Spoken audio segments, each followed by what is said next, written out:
Hello friends, వేడివేడిగా మిర్చి బజ్జీ చేసుకుందాం రండి. దానికి కావాల్సిన పదార్థాలు: శనగపిండి, పచ్చిమిర్చి బజ్జీ మిర్చి. దీన్ని ఘాట్లు పెట్టుకొని సాల్ట్ మసాలా పెట్టుకోవాలి. తర్వాత తగినంత salt, garam masala, chilli powder, అల్లం వెల్లుల్లి పేస్ట్, కొంచెం జీలకర్ర. ఇవన్నీ ఈ శనగపిండిలో వేసుకోవాలి. అందులో కొంచెం garam masala, chilli powder, salt తగినంత, అల్లం వెల్లుల్లి పేస్ట్ కొద్దిగా. మీకు సోడా కావాలనుకుంటే వేసుకోవచ్చు. ఇవన్నీ కలిసేలా మంచిగా కలుపుకోవాలి.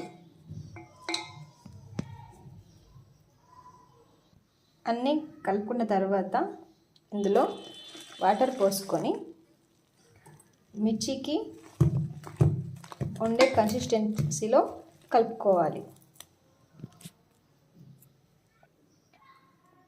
పిండి ఇలా జారుడుగా ఉండాలి. మిర్చి తీసి వేసుకునేలా ఇలా.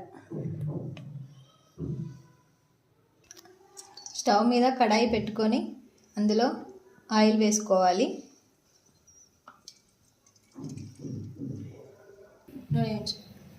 నూనె అలా వేడిగా మరిగిన తర్వాత బజ్జీలు ఇలా వేసుకోవాలి.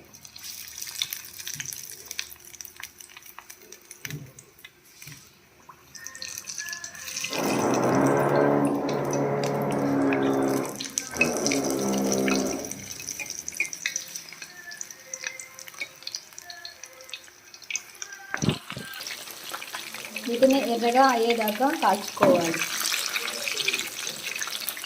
బ్రౌన్ కలర్ వచ్చే వరకు. మిర్చి లోపల కూడా వేగాలి.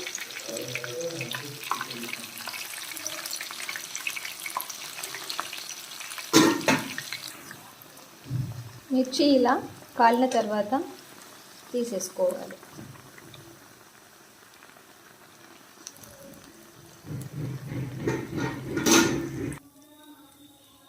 వేడివేడిగా మిర్చి బజ్జీ రెడీ.